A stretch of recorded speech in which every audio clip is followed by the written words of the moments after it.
বাংলাদেশ সময় বিকেল 5টায় শুরু হবে মার্কিন প্রেসিডেন্ট নির্বাচনের আনুষ্ঠানিক ভোট গ্রহণ। স্থানীয় সময়ের তারতম্যের কারণে 50টি অঙ্গরাজ্যে আলাদা সময়ে ভোট গ্রহণ হবে। তবে অধিকাংশ স্থানে সকাল 7টায় ভোট গ্রহণ শুরু হয়ে চলবে রাত 8টা পর্যন্ত। ভোটার 25 কোটি। এরই মধ্যে আগাম ভোট পড়েছে 9,80,00,000-এরও বেশি। আজকের ভোটের মাধ্যমেই পছন্দের প্রার্থীকে বেছে নেবেন মার্কিনিরা।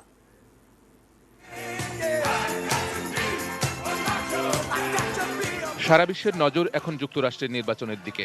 বিভিন্ন জরিপে ট্রাম্পের চেয়ে এগিয়ে রয়েছেন বাইডেন। তবে শেষ সময়ের প্রচারে সুইং স্টেটগুলোতে সেই ব্যবধান কমিয়ে এনেছেন ট্রাম্প। ব্যতিক্রমী ইলেকটোরাল কলেজ পদ্ধতির কারণে শেষ হাসি কে হাসবেন সেটাই এখন দেখার বিষয়। শেষ মুহূর্তে জয় নির্ধারণী দোদুল্যমান রাজ্যগুলোতে দৌড়ঝাঁপ করেছেন দুই প্রার্থী।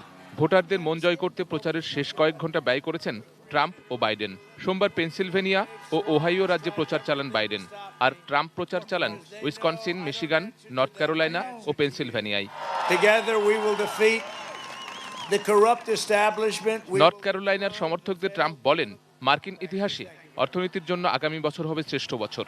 ভোটারদের উজ্জীবিত করতে ট্রাম্প বলেন, 2016 সালের নির্বাচনেও জরিপে পিছিয়ে ছিলেন তিনি, তবে চূড়ান্ত ভোটে শেষ পর্যন্ত তিনিই বিজয়ী হয়েছিলেন। এবারও সেরকমই ঘটতে যাচ্ছে বলে জোর আশাবাদ উচ্চারণ করেন ট্রাম্প। ওহাইও রাজ্যের সমর্থকদের উদ্দেশ্যে জো বাইডেন বলেন, ব্যাগ গুছিয়ে নেওয়ার সময় হয়ে এসেছে ট্রাম্পের।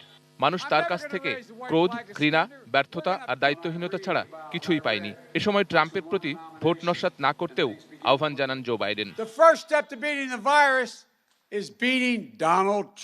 গত কয়েক দশকের মধ্যে সবচেয়ে অনিশ্চয়তা আর চ্যালেঞ্জিং ভোটের দ্বার প্রান্তে যুক্তরাষ্ট্র। নির্বাচনের পর শান্তিপূর্ণ ক্ষমতা হস্তান্তর নিয়ে দীর্ঘদিন ধরে সংশয় সৃষ্টি করে আসছেন ট্রাম্প। অজুহাত হিসেবে হাজির করেছেন ডাকযোগে ভোটকে। এবার সবার চোখ তাই ভোট পরবর্তী অনিশ্চয়তায়। শেখ সালাম, ডেস্ক রিপোর্ট, এটিএন নিউজ।